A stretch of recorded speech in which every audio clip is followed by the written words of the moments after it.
Apa? Siapa, Mas Iksan? Rekam medis adalah sistem informasi yang berisikan data pasien mulai dari kartu riwayat pemeriksaan hingga proses perawatan pasien di rumah sakit, Pak. Sistem informasi. Ada yang lain? Silakan. Ya, Mas Dimas. Terima kasih. Ada yang lain? Silakan yang mau mencoba jawab apa itu rekam medis. Kemarinnya sudah dapat materi pendahulu dari Bu Ilmi dan Pak Markus. Ya, minta tolong siapa? Silakan.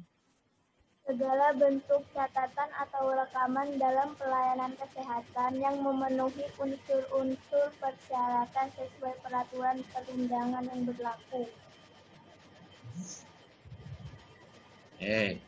Ada lain lagi? Silakan.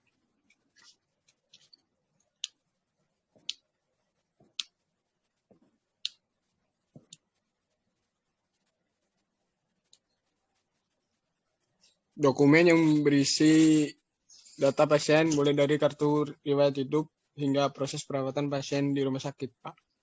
Oke. Ada lagi?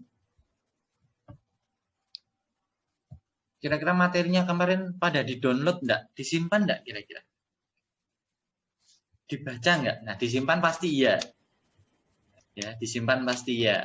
Ini dibaca, dipelajari enggak? Ayo, siapa lagi? Rekam medis itu adalah berkas yang berisi catatan dan dokumen. Jadi baru berkas ya, entah nanti berkasnya itu dalam bentuk manual, kertas, ataupun dalam bentuk elektronik. Ya, jadi belum berupa sistem informasi. Jadi adalah berkas yang berisi catatan dan dokumen tentang identitas pasien, hasil pemeriksaan, kemudian pengobatan, dan tindakan pelayanan lain kepada pasien. Ya, baik rawat jalan maupun rawat inap berarti itu ya. Nah, itu juga dari pengertian yang saya ambil dari Permenkes 269 tahun 2008 tentang rekam medis. Ya. Kemudian ada juga dari Edna K. Huffman, ya, dari Huffman, itu buku yang terkenal di rekam medis.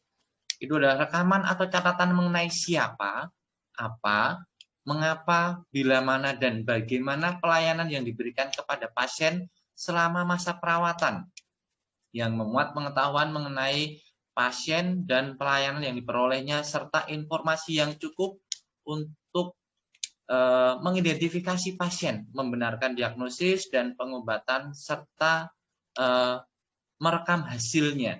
Jadi semua pelayanan yang telah diberikan kepada pasien. Intinya adalah catatan ataupun dokumen, ya, berkas yang berisi catatan ataupun dokumen hasil dari pemeriksaan kepada si pasien. Kemudian untuk subpokok bahasan ini, ya, untuk subpokok bahasan yang saya bawakan nantinya itu terkait POMR dan SOMR. Itu adalah jenis atau tipe format dari rekam medis ataupun formulir rekam medis. Nah, nanti bahasan saya ini ada nanti SOMR dan POMR. Untuk yang pertama adalah bahasan terkait POMR atau Problem Oriented Medical Record. Nah, kalau tipe formatnya atau format rekam medis sendiri itu ada dua, yaitu tradisional, itu masih berupa kertas, kemudian ada juga yang sudah berupa electronic medical record. Tapi untuk yang kita bahas adalah tipe yang masih tradisional ataupun terkait problem oriented medical record.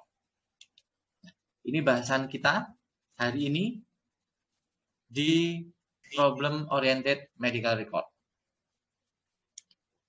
Sebagai pendahuluan, bahwasanya yang menemukan ataupun POMR ini atau Problem Oriented Medical Record ini dikenalkan pertama kali oleh Lawrence di tahun 1990. Nah, POMR ini memberikan suatu sistem metode dokumentasi yang mencerminkan pemikiran yang logis pada pelayanan yang diberikan kepada dokter. Kemudian dokter menyimpulkan dan mengikuti setiap problem klinis secara individu problem klinis si pasien, dan memecahkan masalah tersebut secara bersama-sama. Karena nanti, kenapa secara bersama-sama? Karena di sini nanti akan melibatkan profesional pemberi asuhan yang lain, tidak hanya dokter, nanti ada dokter umum, dokter spesialis, kemudian ada perawat bidan. Jadi semua profesional pemberi asuhan yang berkaitan atau yang bersangkutan merawat si pasien tadi.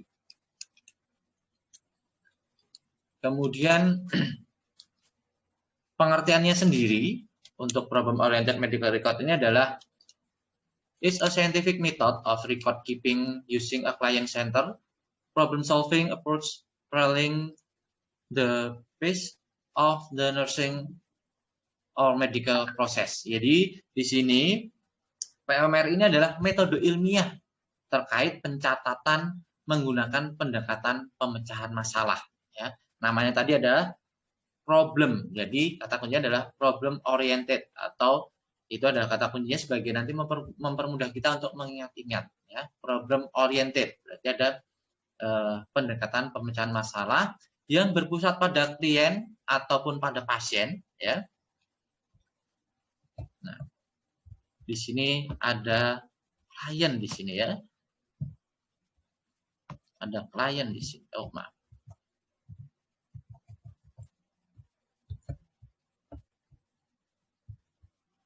Sebentar. Di sini ada klien ya, berpusat pada klien ataupun pada pasien yang paralel, kemudian pada fase proses perawatan medis atau proses penyembuhan. Cara pendokumentasian hasil pelayanan kepada pasien ke dalam rekam medis dengan pendekatan sistem sehingga dapat merefleksikan pemikiran yang logis bagi dokter dan perawat yang merawat atau melayani pasien. Jadi dengan catatan peristiwa-peristiwa yang dialami pasien tentang keluhan dan penyakit yang diterita, dokter dan perawat dapat mengikuti masalah klinis dan mengorganisasikannya guna dilakukan tindakan untuk pemecahan masalah atau pemecahan masalah medis yang dialami oleh si pasien.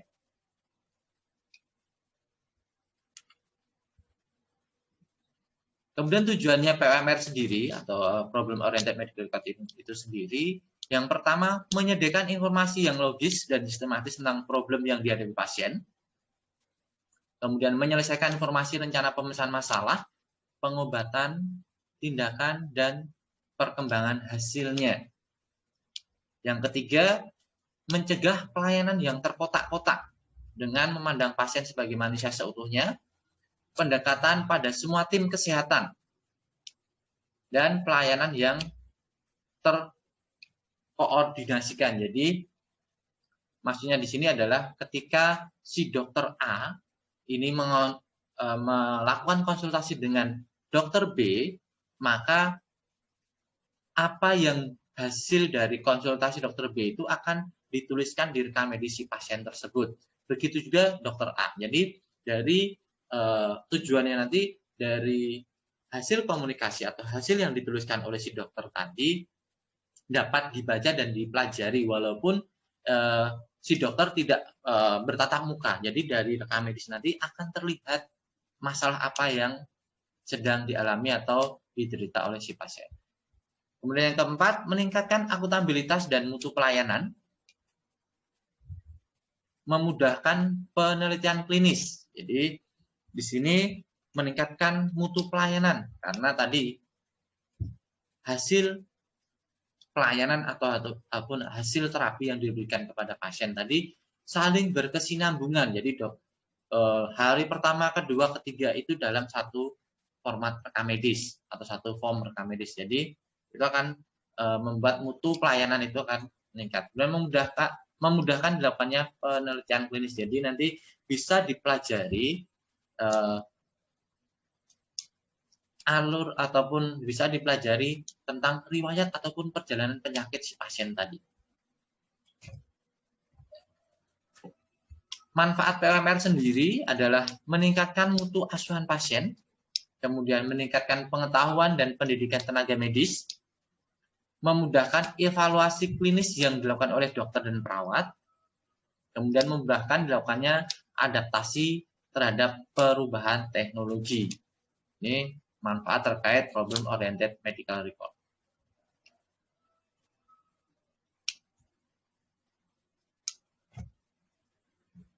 Keuntungannya sendiri dapat ditemukan masalah pasien secara menyeluruh sistematis di formulir rekam medis. Dapat menjelaskan rencana tindakan dan hasil perkembangan dari waktu ke waktu. Kemudian data dan informasi tersusun rapi sehingga memudahkan dilakukannya quality assurance. Kemudian mempermudah proses pendidikan dan penelitian klinis.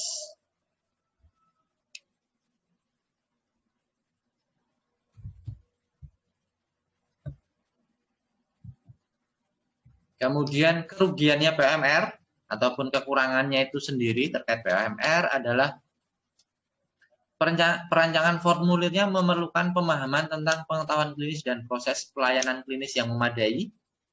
Kemudian keterlibatan multidisiplin ilmu dan profesional dalam melayani pasien. Kemudian dia memerlukan latihan tambahan untuk menggunakan formulir tersebut karena nanti mungkin banyak isiannya. Kemudian banyak yang harus dibaca dan diisi, kemudian dipahami oleh profesional pemberi asuhan, kemudian komitmen bagi para profesi dan staf klinis. Jadi karena isiannya nanti juga banyak, maka semua profesi ataupun dan staf klinis yang berhubungan dengan pemeriksaan pasien harus mempunyai komitmen untuk mengisi formulir tersebut. Kemudian pada pelayanan klinis akut, sulit atau jarang dapat digunakan. Sampai di sini adakah yang mau ditanyakan dulu?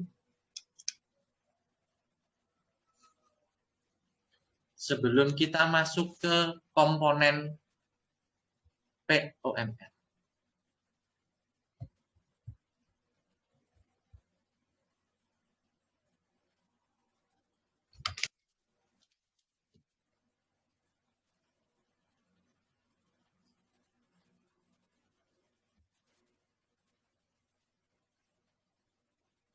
Silakan kalau ada yang ditanyakan.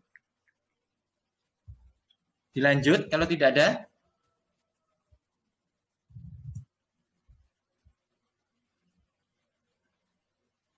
Halo.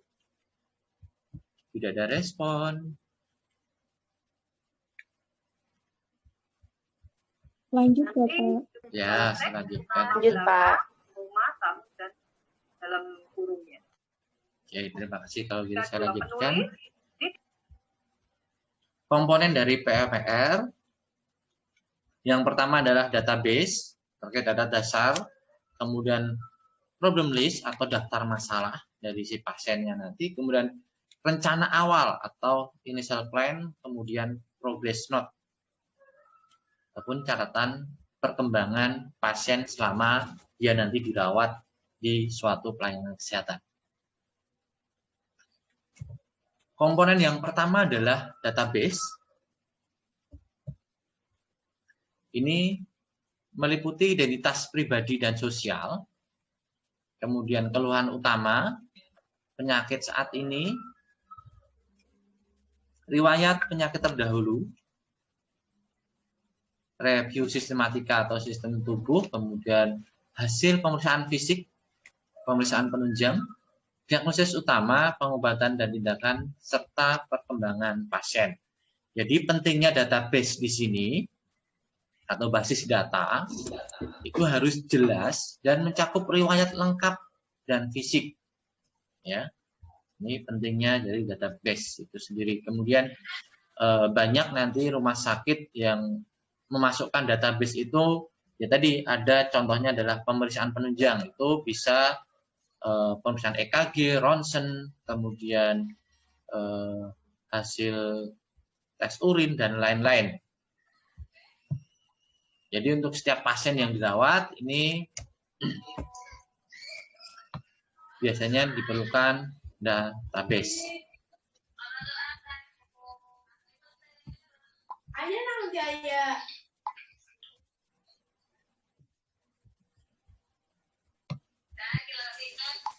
Kemudian database ini juga tersedia untuk dokter yang merawat, maka database di sini bisa berupa riwayat si pasien atau riwayat fisiknya sebagai informasi tambahan dan dikumpulkan untuk ditambahkan ke dalam basis data. Halo, suaranya.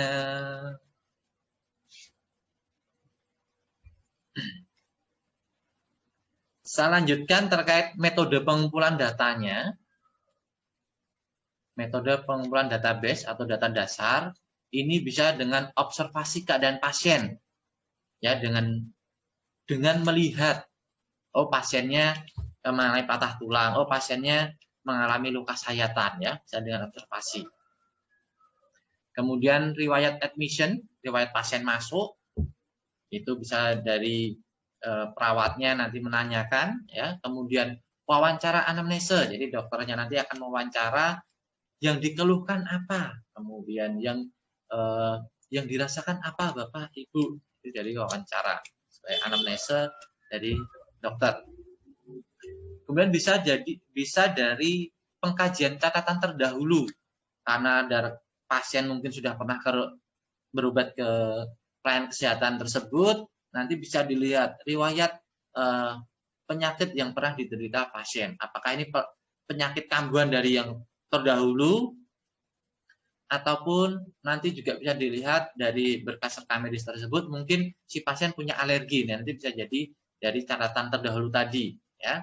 Kemudian yang terakhir adalah pemeriksaan dan pengukuran untuk memperoleh kepastian masalah yang dihadapi. Jadi dari observasi tadi, kemudian dari pengkajian catatan atau dari wawancara tadi, oh pasien mengaku mengalami patah tulang, karena patah tulangnya di dalam tidak bisa dilihat dari luar, maka akan dilakukan pemeriksaan. Nah, pemeriksaannya dengan apa? Mungkin dengan pemeriksaan penunjang dengan foto ronsen. Nah, untuk memperoleh pasien, apakah benar si pasien adalah mengalami patah tulang. Bisa jadi dari pemeriksaan lab, pasien mengeluh mengalami sakit saat buang air kecil. Nah, nanti bisa dicek dengan cek lab, cek urinnya. Kenapa sakitnya? Oh, si pasien mengalami sakit karena ada infeksi saluran kencing. Ya, bisa jadi seperti itu, ya. Kemudian problem list. Ini yang kedua adalah problem list. Biasanya terletak di halaman depan agar memudahkan pemeriksa atau profesional pemberi asuhan untuk mengkaji lebih lanjut. Biasanya ini berisi data tentang gejala yang dikeluhkan dan diketemukan, kemudian penemuan normal dan abnormal dari tubuh dan keadaan pasien, kemudian penetapan diagnosis secara spesifik, yang keempat tambahan dan perubahan masalah pasien dari waktu dan waktu munculnya masalah baru serta selesainya masalah yang lalu, kemudian masalah-masalah yang sudah teratasi ditandai dengan selesai dan waktunya tidak boleh dihapus dari daftar masalah. Jadi apapun itu nanti tidak boleh dihapus. Yang sudah ditulis, mau tulisannya jelek kayak cakar ayam, tetap harus tidak boleh dihapus. Ya. Kemudian setiap masalah diberi judul dan nomor masalah. Dapat berfungsi sebagai daftar isi rekam medis. Jadi dari problem list ini, jadi setiap profesional pemberi asuhan yang mengisi problem list ataupun dokter yang merawat atau melakukan pemeriksaan fisik, baik nanti dari pemeriksaan fisik, kemudian laboratorium, dan catatan database awal tadi, itu sebagai daftar untuk menyusun daftar masalah. Ya, daftar masalah dicatat, kemudian disusun. Kemudian konstruksi daftar masalah atau problem list ini adalah langkah awal. Yang selanjutnya nanti akan menjadi rencana. Oh, untuk pengobatan, jadi problem list yang dialami si pasien tadi, nanti akan menjadi rencana awal. Oh, saya harus apakan pasien ini? Saya harus berikan apa? Saya harus berikan terapi apa? Saya harus berikan obat apa? Ya, dari database tadi, daftar masalah tadi, kemudian di list, dan nanti akan dicari rencananya apa untuk penyelesaian masalah dari si pasien tersebut. Artinya di sini nanti dokter itu benar-benar memeriksa pasien, benar-benar melihat si pasien, kemudian benar-benar mendefinisikan keluhan apa yang dialami si pasien. Kemudian juga pengobatan apa yang akan diterima oleh si pasien itu. Jadi dari problem list atau daftar-daftar masalah tadi nanti akan digali semua oleh dokter ataupun profesional perwira asuhan, masalah apa sih yang dialami oleh pasien tadi ya. Jadi problem-problem apa, masalah-masalah apa saja, baik masalah aktif ataupun masalah tidak aktif. Ya. Saya lanjutkan kembali, maaf tadi terputus. Tadi kita sudah sampai di problem list.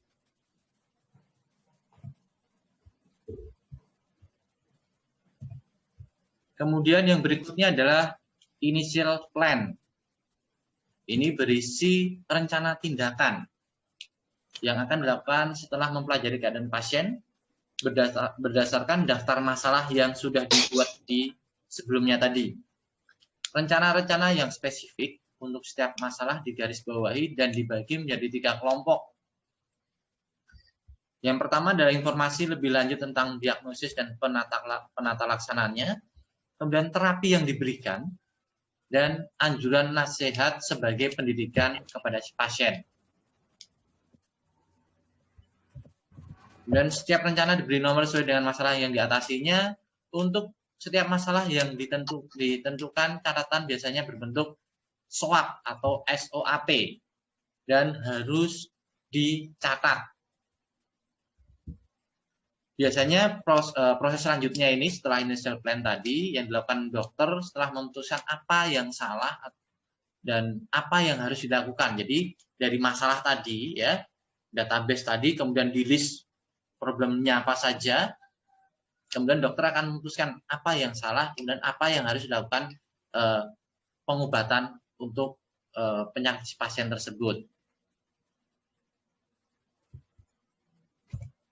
Kemudian progress note. Progress note di sini berisi catatan perkembangan semua masalah yang dihadapi si pasien. Jadi tadi setelah database, kemudian di list problem listnya, apa saja masalah-masalahnya, kemudian rencana penata laksanaannya seperti apa. Nah sekarang setelah dilakukan penata laksanaan atau terapi ataupun pengobatan, kemudian dicatat di progress note yang berisikan catatan semua perkembangan masalah yang dihadapi pasien. Setelah dikasih terapi mungkin, dikasih obat mungkin, nah itu perkembangannya seperti apa yang dialami pasien. Kemudian berisi ringkasan pulang, discharge resum atau discharge summary, ya. Pasien pulang dalam keadaan bagaimana, kemudian nanti diberikan obatnya apa, kemudian diberikan terapi apa setelah pulang nantinya, kemudian nanti edukasinya itu apa, oh pasien harus makan ini, kemudian pasien harus menghindari garam, obat diminum 3 kali sehari, ya itu nanti masuk di ringkasan pulangnya. Kemudian catatan rujukan mungkin nanti ya, oh karena pasien ditangani di rumah sakit atau di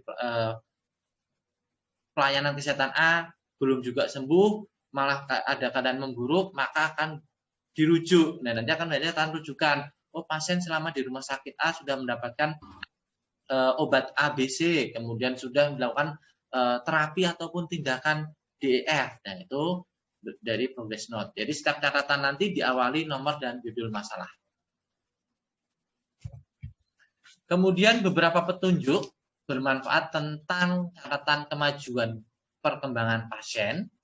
Ya, catatan atau petunjuk sendiri. Yang pertama adalah catatan untuk setiap masalah aktif yang diidentifikasikan perlu ditulis setiap hari jika tidak ada perubahan terkait masalah tertentu. Jadi apabila masalah itu aktif terus, kemudian tidak ada perubahan setelah diberikan terapi, diberikan obat, ya tidak ada perubahan, nah itu tidak perlu ditulis.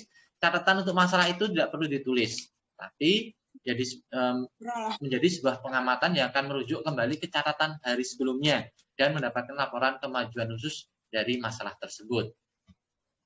Yang kedua atau yang B, perhatikan terkait SOAP-nya. Nah, ketika masalah itu aktif, kemudian masih sama dengan yang kemarin, SOAP-nya tidak perlu ditulis, tidak ada yang dirubah untuk aspek tertentu dari masalah tersebut. Kesalahan umum dalam menulis catatan kemajuan harian menyangkut masalah pengulangan masalah di bawah penilaian dalam catatan. Contohnya, jika masalahnya adalah gagal jantung kongestif, di file penilaian untuk masalah tertentu pada hari apapun tidak boleh dianggap gagal jantung koroner atau gagal jantung konektif. Ini adalah pernyataan ulang dari masalah tersebut, namun dokter harus memberikan status laporan. Contoh lebih baik, masalah gagal jantung koroner lebih buruk atau membaik, ataupun etiologinya seperti apa dari masalah tersebut. Nah, banyak dokter di sini nanti biasanya mengalami keberatan karena dia harus mencatat, karena nanti banyak form-formnya, dia harus mengidentifikasi SOAP-nya, subjek, objek, assessment, dan planningnya seperti apa. Subjeknya pasiennya seperti apa, objeknya bagaimana, kemudian assessment yang diberikan kepada pasien itu seperti apa, planningnya nanti apa lagi. Nah, itu biasanya akan membuat dokter keberatan dengan pencatatan PMR tersebut. Karena penggunaannya lama tadi, banyak form, kemudian banyak yang perlu dicatat dari satu orang pasien saja. Padahal dokter itu nanti bisa merawat lebih dari satu pasien. Namun, bila digunakan dengan benar SOAP, PMR ini, Problem Oriented Medical Record ini, apabila digunakan dengan benar, maka PMR ini dapat melakukan hal yang sebaliknya dan menghasilkan catatan yang lebih jelas. Kenapa jelas? Karena semua apa yang dialami pasien, apa yang dikeluhkan pasien dicatat, apa yang dilakukan oleh dokter juga dicatat dalam form tersebut atau dalam berkas rekam medis tersebut. Jadi semua itu menjadi catatan yang jelas ataupun runtut, ya, ataupun continue. Jadi dokter tidak memerlukan lagi mengingat-ingat kemarin saya sudah ngasih apa ya, apalagi nanya ke perawat ataupun nanya ke asistennya. Kemarin pasiennya gimana ya? Nanti bisa dilihat dari form yang ada di rekam medis tersebut. Kemudian final progress note or discharge summary. Ya, di sini adalah catatan kemajuan terakhir yang harus mencakup masalah aktif dari masing-masing, kemudian didefinisikan sebagai resolusi terjauh dari daftar masalahnya. Jadi catatan final, catatan akhir, apapun yang telah dilakukan, apapun yang sudah diberikan, kemudian efeknya seperti apa. Kemudian perhatikan subjek harus mencakup tujuan atau tinjauan singkat jalannya gejala. Tujuannya harus meninjau khusus parameter objektif, jadi harus objektif. Kemudian assessment dan plan-nya harus mencakup kursus yang memungkinkan untuk mengikuti dan menentukan titik akhir sebagai panduan untuk terapi yang lebih lanjut. Jadi penekanan pada progress note or discharge summary, ini penekanan finalnya adalah pada catatan kemajuan yang merupakan masalah yang awal tadi atau masalah yang belum terselesaikan tadi. Masalah yang diselesaikan dapat ditulis dan tidak dibutuhkan dalam waktu yang lama. Hal-hal yang perlu diperhatikan, ini usahakan menulis problem list secara jujur. Ya, harus ditulis secara jujur, secara benar. Bila hematuria, contohnya di sini ada hematuria, jangan ditulis cystitis. Karena nanti penata laksanaannya, kemudian pengobatannya itu bisa beda. Dan nanti pun karena ini berkaitan dengan jaminan kesehatan nasional, bila hematuria maupun cystitis nanti akan berbeda klaim untuk klaim asuransinya atau klaim uangnya nanti bisa berbeda. Gunakan common sense bila mana problemnya congestive cardiac failure. Ini contoh, tanyakan pada diri sendiri, tahukah penyebabnya, kemudian catatlah dengan cepat.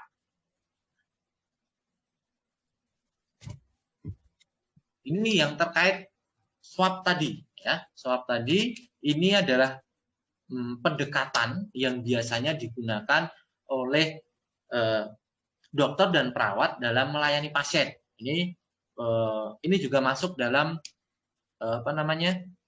standar nasional akreditasi rumah sakit. Jadi di rumah sakit ketika merawat pasien harus melakukan pendekatan swab ini dan harus dicatat dengan jelas, tidak boleh ada yang dihapus ataupun ada yang ditipek, apalagi tipek nggak boleh. Inilah 4 pendekatan yang dilakukan oleh perawat dan dokter dalam menangani pasien. Yang pertama adalah subjektif. Ini adalah gejala apa yang dikeluhkan oleh si pasien. Subjeknya, gejala apa? Objeknya, O-nya itu ada objek, hasil pengamatan dan pemeriksaan dilakukan oleh perawat dan dokter tadi. Pemeriksaan dan pengamatan dari si pasien. Asesmennya, interpretasi ataupun kesan saat keadaan saat ini bagaimana. Jadi apa yang sudah dikeluhkan tadi oleh si pasien, kemudian dari hasil pengamatan dan pemeriksaan itu bagaimana kondisi pasien, kemudian diinterpretasi, kemudian setelah ada interpretasi maka rencana apa yang dilakukan untuk pengobatan si pasien atau tindakan apa untuk membuat pasien itu sembuh atau minimal keadaan pasien membaik, ya.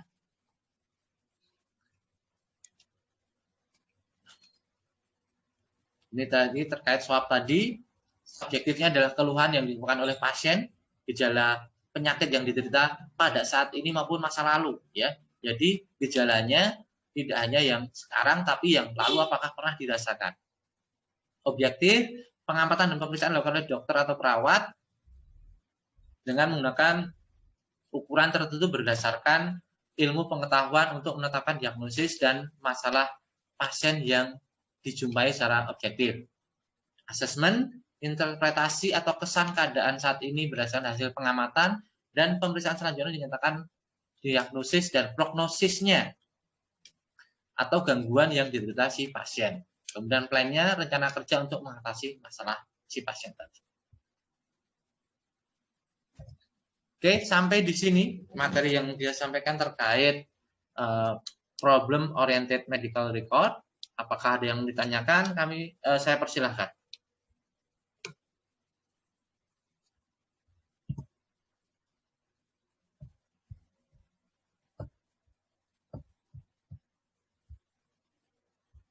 Silahkan, ada yang mau ditanyakan? Terkait materi kita hari ini.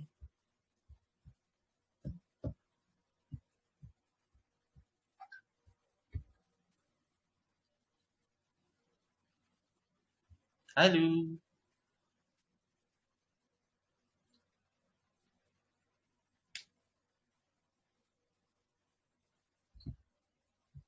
Adakah yang mau ditanyakan? Silahkan. Belum ada ya, Pak. Belum ada. Kira-kira sudah jelaskah apa yang sudah saya sampaikan terkait problem oriented medical record? Insya Allah sudah. Sudah jelas ya Allah ya. Oke, karena materi yang saya sampaikan sudah selesai, kita hanya ada temu 1 jam. Jadi dari tadi kita sudah masuk jam 13, kemudian sekarang sampai jam 14. Karena berkaitan dengan kuota juga, saya kasihan nanti kalau kita harus berlama-lama, ya. Ya, Oke. Pak. Oke. Oke nggak kira-kira? Oke, Mas Dimas. Ya, terima kasih jempolnya Mas Dimas. Tapi ada tugas sedikit boleh? Kebanyakan tugas, Pak. Gitu ngomong aja. Kita lagi Pak, kebanyakan tugas, Iya, Pak.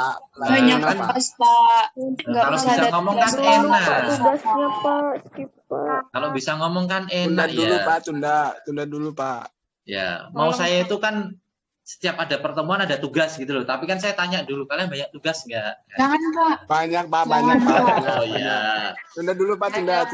Ya, kita tunda tugasnya ya.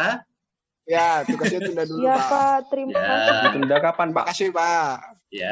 Terima Emang kasih, the Pak. best. The best. Ya nggak apa-apa, kita kan yang penting komunikasi, kita ngobrol. Nah, iya, Dari hati ke komunikasi hati, kayak jangan gitu, Pak. sampai Bagus, hanya Pak. di batin. Tok, Saya suka, Pak. Ya, Pak. Ya. Pak Background Bapak Andi bagus. baik Bagus, banget, Pak. Pak. Oh, bukan baik, oh. Saya juga Bapak jadi baik, mahasiswa soalnya ya. Saya Bagus. juga Oh tahu ya, apa bener, sebagainya. Pak. Oh iya, Pak. I love you, Pak Andi. Apa? I love Pak you, Pak Umut Andi, Kang. pokoknya. Apa, Pak? Oke, kalau gitu kita akhiri boleh? Boleh, Boleh Pak. sekali, Pak. Boleh sekali, mantep, Pak. Boleh sekali, Pak. Iya. Nanti kan kasihan kuotanya kalian Lapar. keburu habis ya. Dan Nah, lapar Ya, tadi. Masih kan kasih dulu lapar. lapar. Kasihan banget sih, Pak. Mantap, Pak. Ya, Alhamdulillah. Kita jumpa lagi minggu Baru depan ya. sekali ini. oke, Pak. Oke, Pak. Oke, Baru kita kali ini, jumpa lagi Pak. minggu Kalau depan. bisa Pak Andi aja terus, Pak. Loh, yo jangan. Oh, Loh, ya harus, kenapa, Pak. Pak? Ya Bukan harus wewenang banget, Pak. saya nanti ya. Pak, saya ikhlas. Kenapa? Karena Bapak loh, Pak. Nanti Iya, tiap Pak. hari itu bosan ketemu saya malahan. Ya nggak Nah, apa-apa, Pak. yang bosan Jangan kan dicari, bosan Pak. kalau sama Kita Bapak. yang Nggak bosan yang dicari, Pak. Wah, Nggak ada kata Iya. bosan kalau sama Bapak, Pak. kalau nggak ada tugas nggak bosan Pak, tapi kalau ada tugas cepet bosan Pak. Ya nggak? Nah, Bagus, betul sekali, Pak. Oke, kalau gitu nanti kita jumpa lagi di minggu depan ya. Selalu jaga kesehatan. oke. Ingat Oke, protokol siap, Pak. COVID ya, protokol COVID harus dijaga selalu. Sayangi keluarga dan orang-orang terdekat. Selamat Siapa, Pak? siang. Pak Andi. Wassalamualaikum warahmatullahi wabarakatuh.